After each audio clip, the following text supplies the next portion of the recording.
Halo semuanya, selamat datang di channel Wiki Pandapedia. Channel ini akan membahas semua pengetahuan unik yang ada di dunia. Ingin tahu selengkapnya?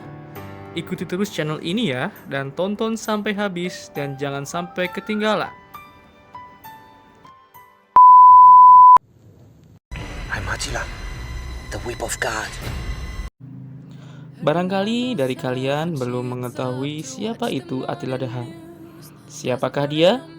Attila the Hun adalah raja dari Kekaisaran Han yang hidup pada masa sebelum Masehi tahun 434 sampai 453, yang dikenal sebagai salah satu kekaisaran terbesar di Eropa pada masa itu, di mana wilayahnya membentang dari Eropa Tengah sampai ke Laut Hitam dan dari Sungai Danube sampai ke Laut Baltik.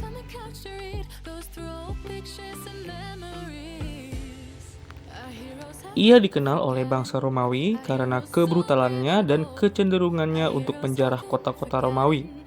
Attila dianggap sebagai salah satu penguasa barbar terbesar dalam sejarah, karena berhasil memperluas wilayah bangsa Han dan mempertahankan rekor nyaris sempurna dalam pertempuran. Ia dikenal sebagai Flagellum Dei atau murka Tuhan. Attila the Hun adalah salah satu musuh paling menakutkan yang pernah dihadapi bangsa Romawi.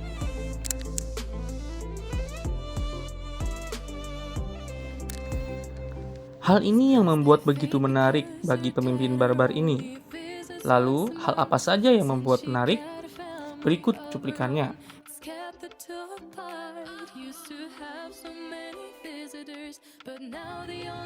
Yang pertama adalah Attila the Hun mendapatkan pendidikan yang istimewa sedari dini. Sejak kecil, Attila dan kakak laki-lakinya, Bleda, menerima beberapa pelatihan khusus seperti memanah, bertempur dengan pedang, serta cara menunggang dan merawat kuda.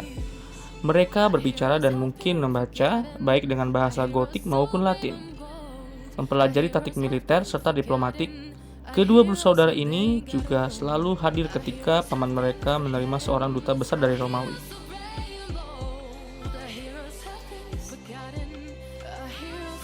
Yang kedua adalah, ia mampu menegosiasikan perdamaian dengan Romawi di awal pemerintahannya.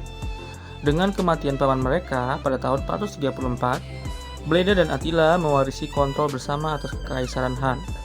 Langkah pertama mereka adalah menegosiasikan perjanjian dengan Kekaisaran Romawi Timur atau yang disebut Bizantium, di mana Kaisar Theodosius II setuju untuk membayar sekitar 700 pon emas setiap tahun sebagai bukti perdamaian mereka.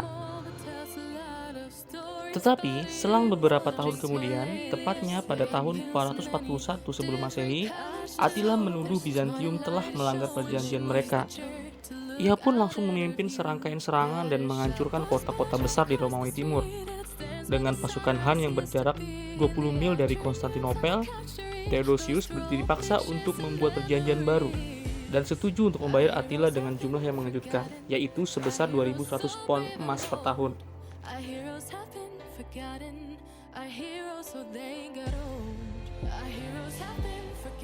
Setelah perjanjian damai itu selesai, pada tahun 443, pasukan Han kembali ke markas mereka di dataran tinggi Hungaria.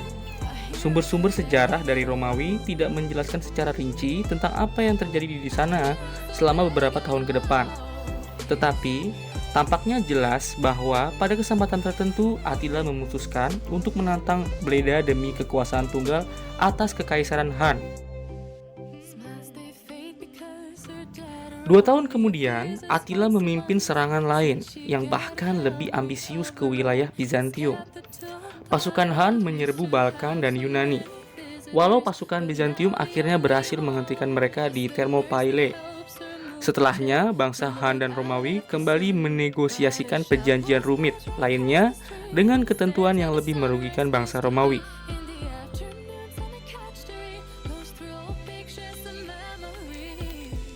Yang ketiga adalah menginvasi Gaul hanya untuk memenangkan seorang istri. Pada musim semi tahun 450 sebelum Masehi, Honoria, saudari Valentian ketiga, Kaisar Romawi Barat, mengirimi Attila cincin. Ia meminta Attila untuk menolongnya dari pernikahan dengan seorang bangsa Romawi yang dipaksakan oleh kakaknya. Attila yang sudah memiliki beberapa istri mengambil tawaran Honoria sebagai proposal. Dia mengklaim Honoria sebagai pengantin barunya dan setengah kekaisaran Romawi Barat sebagai mas kawinnya. Awalnya Honoria mengaku tidak bermaksud seperti itu, tetapi Valentian terlanjur marah setelah mengetahui rencana tersebut. Ia siap untuk mengirimi Honoria melintasi sungai Danube demi memenangkan Attila, walau akhirnya melunak dan membiarkannya menikahi bangsawan Romawi itu. Namun, Attila tidak menyerah begitu saja dan akan melakukan 2 kampanye militer demi mendapatkan Honoria. Yang keempat, menderita kekalahan pertama dan terakhirnya di pertempuran Catalonia. Pada tahun 451 sebelum Masehi, sekitar 200.000 pasukan Han menyerbu Gaul. Alasannya sangat jelas, Attila ingin merebut kembali Honoria sekaligus menginvasi kekaisaran Romawi Barat. Ketika mereka bergerak melalui pedesaan dan membakar sekitarnya, pasukan Romawi yang dipimpin oleh Jenderal Flavius Aetius yang sebelumnya berhubungan baik dengan Attila membentuk aliansi dengan Raja Theodoric I dari bangsa Visigoth. Gabungan pasukan Romawi Goth kemudian menghadapi pasukan Han dan dalam pertempuran di dataran Catalonia dan akhirnya berhasil mengalahkan Attila dalam salah satu konflik paling berdarah sepanjang sejarah. Theodoric terbunuh dalam pertempuran itu, sementara Attila menarik pasukannya dan mundur dari Gaul. Tetapi Attila bukanlah pria yang mudah putus asa, karena ia akan kembali menyerang Romawi 1 tahun setelahnya.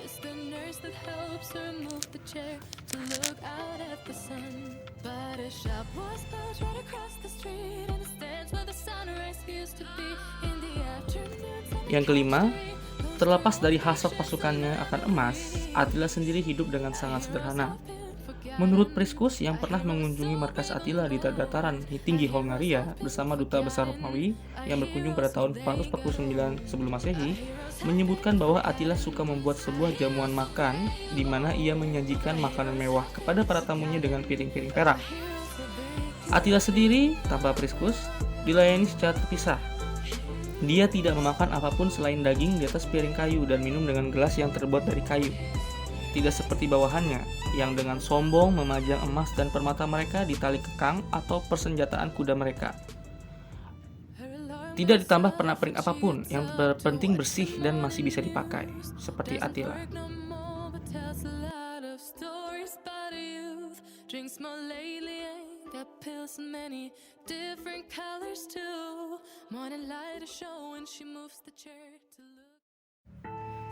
Ya, itulah tadi kisah mengenai Attila the Hun.